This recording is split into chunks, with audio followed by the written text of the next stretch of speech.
Hi. Now, in this video, what I want to show you is how we can use parametric equations that define a circle. And those two parametric equations are x equals sine t minus 2 and y equals cos t plus 1, t being any real number. So we've got to show that the Cartesian equation of the curve is a circle and then go on to sketch the curve. So in order to do this, to find a Cartesian equation when we've got trigonometric functions involved, remember I showed you in an earlier video that we need to head towards a trigonometric identity.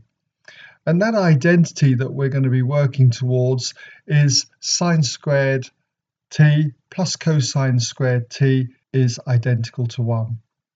So what we're going to do then is just take those two equations. Since x equals sine t minus 2 and y equals cosine t plus 1, we make sine t the subject here. So we therefore have sine t equals x plus 2.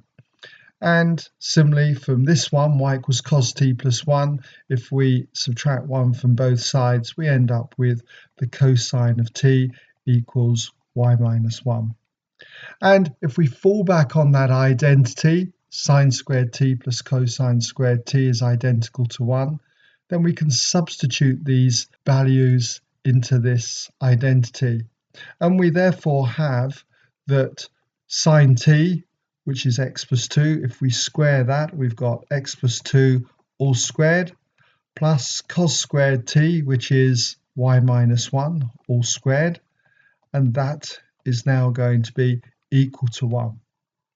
And what we've got here, we should recognize that's the Cartesian form for the equation of a circle. Just as a quick reminder, remember that if you've got a circle center x1, y1, with a radius r, it has this form here, x minus x1 all squared plus y minus y1 all squared equals the radius squared. So from here, we should be able to see that therefore the center of our circle will be minus 2 for the x coordinate and the y coordinate will be 1.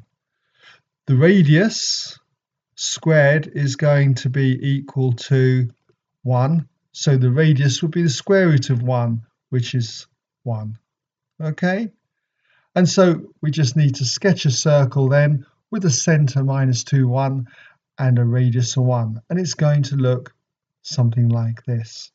There's our center, coordinates minus 2, 1, and it's got a radius of 1 unit. So the x-axis is going to be a tangent. This distance here clearly is the radius of 1 unit. Now, just before you go, I'd like to thank Aman and Katie for making a donation to help support my work and running costs. If you'd like a mention on any video, just head over to the donate tab on my website and make a request. Your support is appreciated. Thank you.